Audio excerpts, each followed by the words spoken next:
At Sowing, love brings us here. And here we are. Love absolutely is who we are, and that we can truly have that realization and find that in our awakening of this journey. It's a beautiful journey to be here right now and to know that we have this ageless knowingness. We have these new thoughts and this new design that's unfolding right here and right now. And that, again, that same person who walked in the door will be a different person as we walk out today. I know that there's these realizations that we can find something that we like. We can realize and look within us and find what we like. Even when there's things that we don't like. Tomorrow is Groundhog Day. So the groundhog, it's a U.S. and Canadian tradition, he comes out and he emerges from his hibernation and he looks for his shadow. When he sees his own shadow, what he does is he will go in for 6 more weeks of winter and return to its burrow.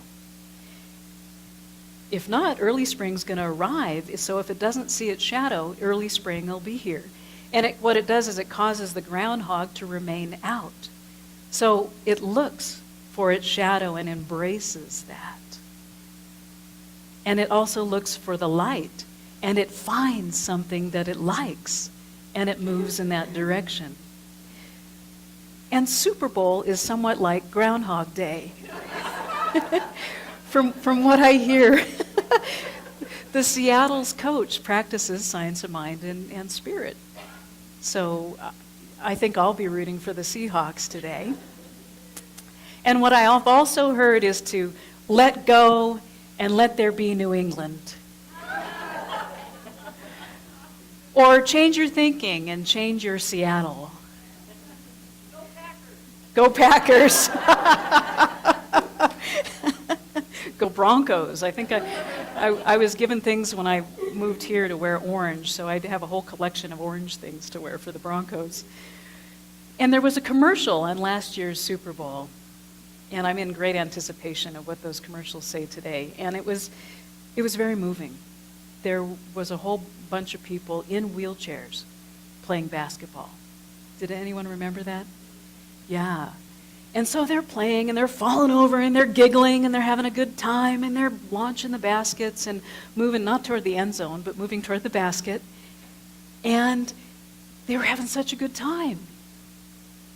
And at the very end of the game, what they all did was all but one got out of the wheelchairs.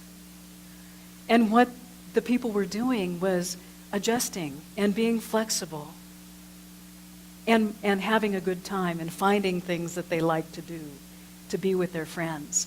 And they all broke and had a good time and went out for whatever the commercial was for. They found something to like.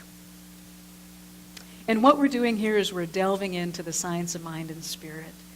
We're knowing that it's a teaching that's more of a way of life, that we can be enlightened. We can also be effective. We can also be passionate and compassionate. We can be joyous. We can be productive. We can be successful. We can be joyous. We can be love. So we have this courage. We have this courage to live and to love and to laugh, much like those who are playing basketball, or much like those this afternoon who are going to have some ups and some downs all across the field of the life that's happening right here and now. The science of mind and spirit is an affirmative approach, and as we begin to release a sense that negates anything in our life, or that we judge our lives, or if we put our life down, or if we've ever been in a foul mood. Anyone ever been in a foul mood? No, not here. Not here. But no, the people you know, right? And it's like this one cartoon character, Antacid. Have you seen Antacid? It's an older lady with a foul mood. And she says, whenever I get a headache, I take 2 aspirin and keep away from children, just like it says on the bottle.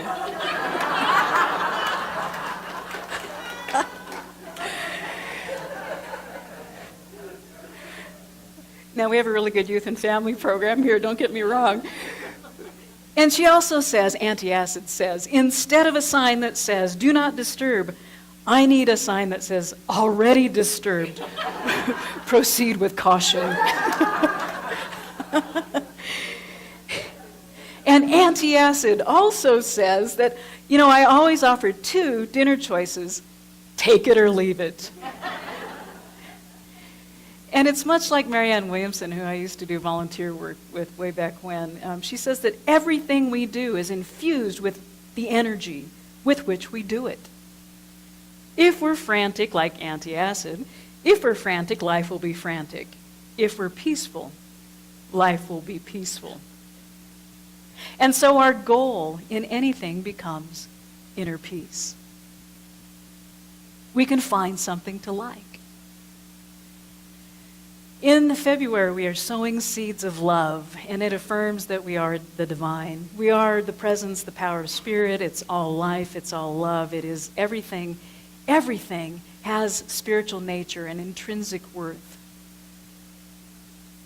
Now, there's life's possibilities, and no matter how challenging life may seem sometimes, there's possibilities. And there's always possibilities like love and peace and joy available for us. And that peace begins with me. It is that inner peace. And so I invite us to take a stand in this. And the Science of Mind and Spirit offers a spiritual wisdom which is ageless, and it's also new.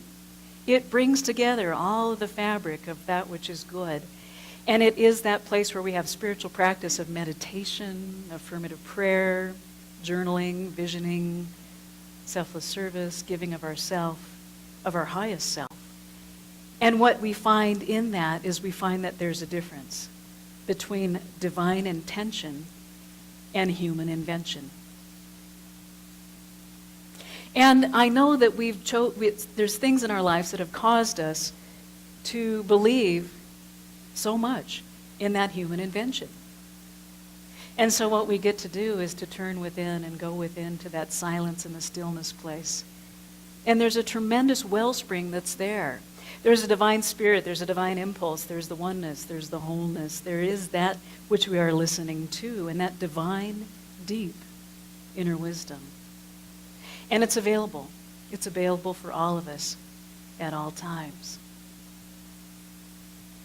So I know that we're guided and inspired, and there is that light within. And the way then to that, as that, is through us and as us. So it's available, and we open to this magnificence, as our teaching says, as we raise the frequency of our awareness. So we have those shifts that are within us. We raise the frequency of our awareness. And we begin to see things shifting in our lives. Richard Bach, who I met his uncle Marcus Bach, who was a leader in the Unity movement, and this was clear back when the International New Thought Alliance met. And it was so fun because there were 3 generations of my family in religious science who was having a good time in Vegas, which is where I'll be in a couple weeks, that spiritual place of Vegas at the Spiritual Living Convention. And so Marcus Bach was signing his books, and then again his nephew is the Jonathan Livingston Seagull, Richard Bach. And Marcus had the very wet kisses that would really wake us up and make us want to buy his books. And he was just an incredible, prolific writer. And so Richard Bach invites us. He says that as we argue for limitations, they're ours. Richard Bach also says that if you argue for those limitations, that's what's going to be. It's going to be right here, here. So we get to see beyond those limitations, and to know that we're infinite, of this infinite presence, and unbounded and free, and have freedom of movement in that. He also says that what the caterpillar calls the end of the world, the master calls the butterfly. So the butterfly is an enduring symbol of transformation. And the butterfly lives in a different world, and it has that option. We all have options to live in a different world. And there is the caterpillar, that it's a stage. That caterpillar stage might fear death. It might not realize that there's these immortal longings that are within us. It may see that the end of the world is what its reality is. But there's a chrysalis. The pressure of whatever that discontent is pushes us sometimes to enter the chrysalis. It may look like doubt, it may look like fear, it may look like anxiety, whatever that human invention, that humanness that we are, and then we bring that divine intention to that human invention. And we find something to like. We begin to let go, and we move beyond just fear, and then to hope, and we know that we can reach beyond that. And we also know that if we have one foot nailed over here to the floor, that I want to release whatever that past is, that human invention. And I know that the universe is for us and not against us, as our founder, Ernest Holmes, who is the founder of the Science of Mind and Spirit, which is a guide for spiritual living, he talks about that the universe is for us and not against us.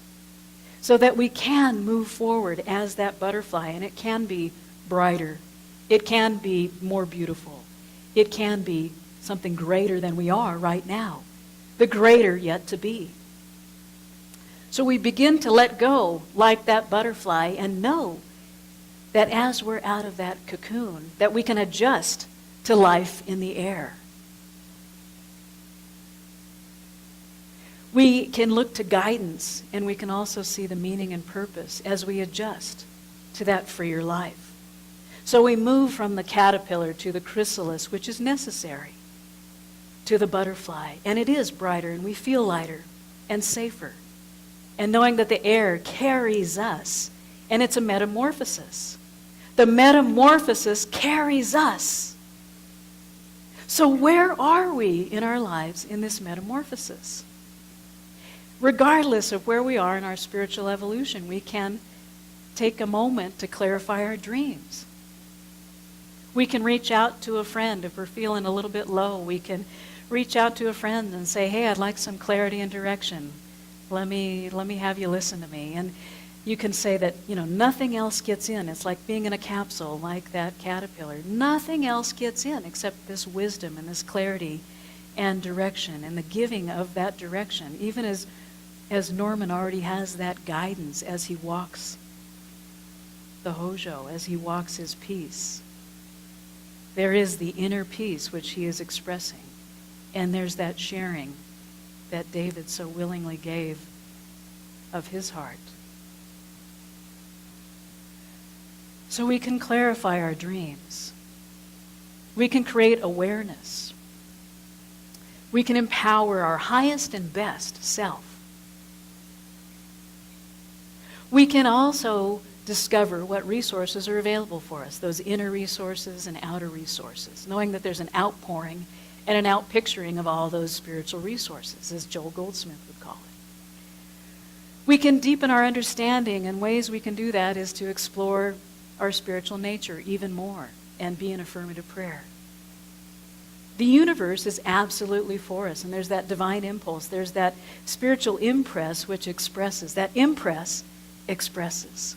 The divine impress expresses in this universe that is for us. And it shows up as meaning and purpose in our lives.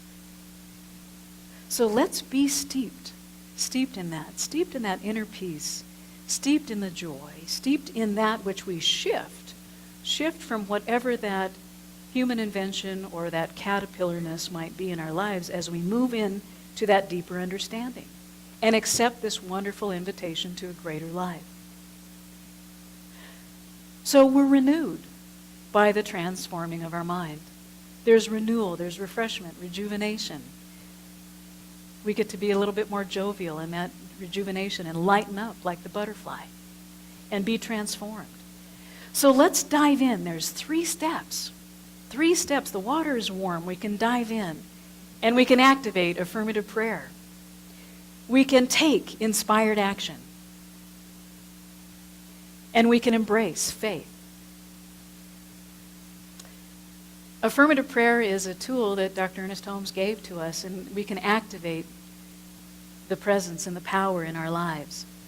And it was him and the early teachers and the ageless thought, new thought, ageless wisdom, new thought teaching, that there's the realization of finding something that we like. We can find what we like and accept and embody even more of that. Now, prayer for some people may have grown up. It might be begging or pleading, or it might be for others just a wish and a hope. Sometimes it might look like a 911. And I was even following a card today, and there was, how divine, there was this bumper sticker, and it said, "Answer my prayer, take my car." A friend of mine used to have a car named Harley because it would hardly start. And then with regard to prayer, there was an agnostic who even ventured out to explore what prayer could be in her life, and she began her prayer with, "To whom it may concern." So we are praying with and within spirit. And it's not something that we're doing to God or doing to a situation. It's not a God with an attitude problem or withholding God. There's that giving nature of the infinite and the presence and the power. And we bring ourselves into the light and the truth of our being. We unlock the capacities that are within us, through us. And prayer opens the way. Before we pray, we also can forgive. Any resentment, anger, even hatred, any blockage that seems so enormous and sort of like the another cartoon, Pigpen, with that cloud kind of thing, we can forgive whatever that is. And just know that our life is a prayer. Our thoughts are prayers, like the song we just sang. So we have to forgive to clear that air. Who was it? Pigpen. Yeah, that's what I was thinking of. Pigpen in Peanuts. We have to clear the air and experience the deep tranquility, the inner peace that is within us. Experience that inner peace and know that there is no blockage that is so enormous, and that as we forgive, we are with the inner realm. We are with the divine, knowing that there is absolutely divine resolution and the highest good ever available in us. And we know that prayer lifts us beyond our stuff. We are lifted up, and it up-levels our experience. So if we're carrying a heavy load, like the coaches at the Super Bowl today, if we're carrying a heavy load, the prayer begins to reveal a more powerful place. So we pray, and we pray believing, knowing that we've already received, and that we can conceive and believe and receive. We know we're created in wholeness and abundance and love, and that there's peace and harmony. And there was a friend of mine who was not experiencing so much harmony, and so she had an invitation. Actually, she's looking to fly across country and just have a whole new life. And so there was a lot that was going on, and having to seal up one life and accepting whatever those options were. And what she realized is that her openness to prayer was paramount. It was paramount in that shift where she could have that divine intention revealed. And so what she did was she turned away from whatever those inventions or whatever those conditions or circumstances or situations were. She turned away from that condition of what she was having an experience of. And she moved in the direction of her dreams. She activated affirmative prayer. She was inspired to have action, and she embraced faith. So it brought forth divine love in her life, and she acknowledged the entire good of the Spirit, and she acknowledged the greatness that greater yet to be that is there. And it's much like a farmer lets go of the seed and just trusts that it's going to flourish, that it flourishes no matter what. It flourishes, it's resilient. It has, whether it's in our health, whether it's in our wealth, our peace of mind, whatever our relationships, trusting and knowing that there is the connection with the divine, and that there is that joy-filled acceptance, that happy and peaceful and joy-filled acceptance. I was multitasking the other day, and I've got this dog named Daisy, and she's this big black Daisy gal who comes over, and I think I live in her house, and that she just lets me live there. Because she's always coming over to be social, and she's coming over to say, oh, I'm going to go see my friends. And it's so funny because, go home to your family, go home to your family. And I was on the phone with someone multitasking, and I think I had one hand in the dishes and one hand on the phone. And then I was trying to get Daisy to go out because she needed her medicine with the folks who live next door. And so I'm having like this whole cheerful kind of thing about, Daisy, you got to go home, you got to go, have a good time, see your family, love your family, have a good time. And all the time I'm talking on the phone, and the gal who's on the other line says, well, I can really catch your joy and your cheerfulness, and aren't you that way a lot of the time? And I said, yes, I am so that way, almost all of the time. I am so that way. Even in the midst of what may look like human.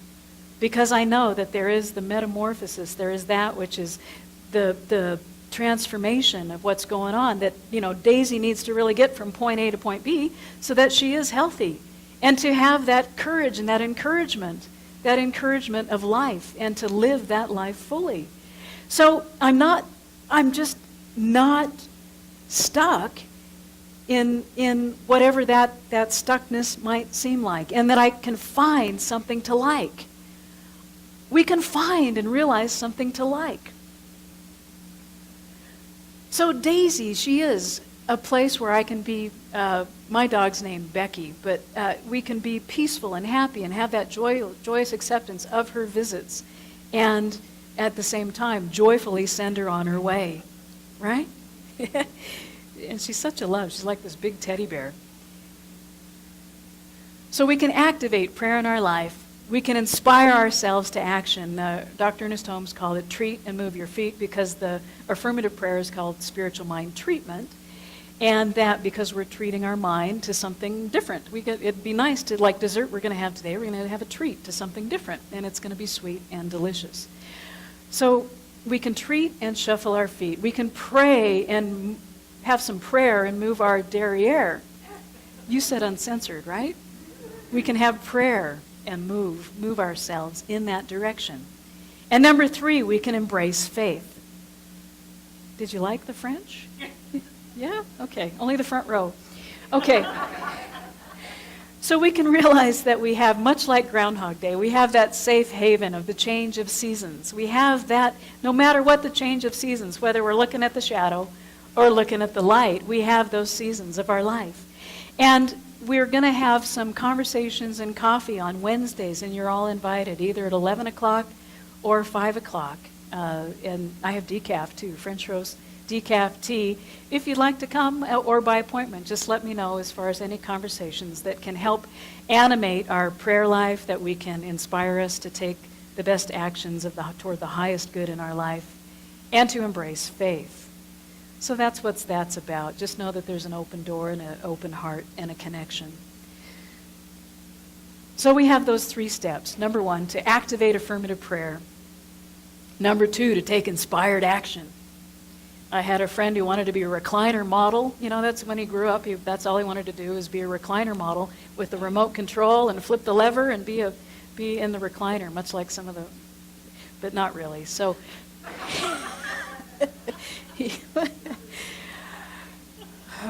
so coffee and conversations. We can find something to like. The other day I was standing on a mountaintop, and I found something to like.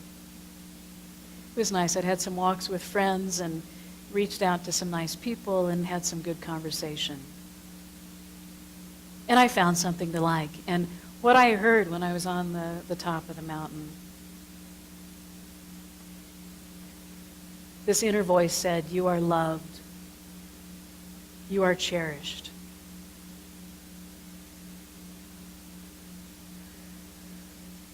And there's nothing to fear.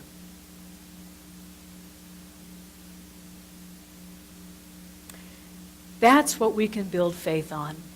That's what we can embrace faith with. So no matter what, we are loved.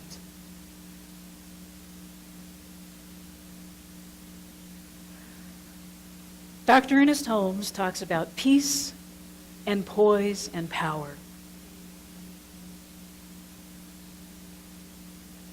He says, peace, poise, and power are within me, for they are the witnesses of the inner spirit of all truth, love, and wisdom. I am at peace within me. That goal of one, go for inner peace.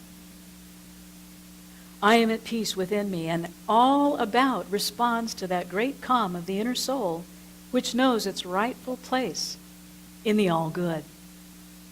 Power is born from within me and passes into my experience without effort or labor. So we're not making things happen with affirmative prayer. Things are happening through us and as the spiritual intention.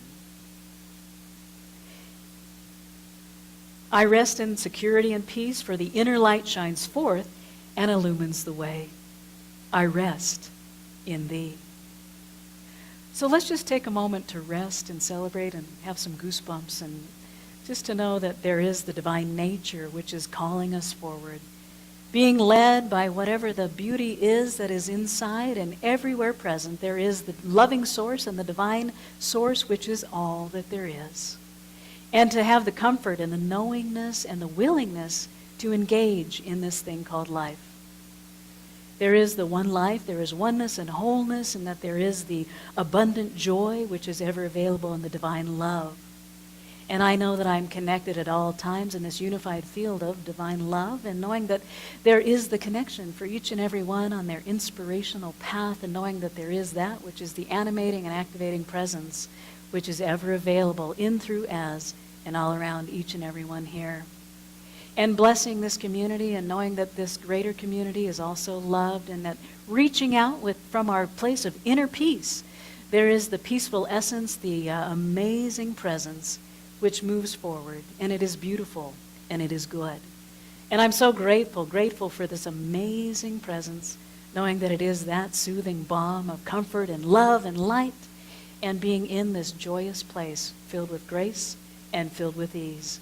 So I release this word and let it go and let it be, knowing it is set free in that beautiful metamorphosis of transforming good.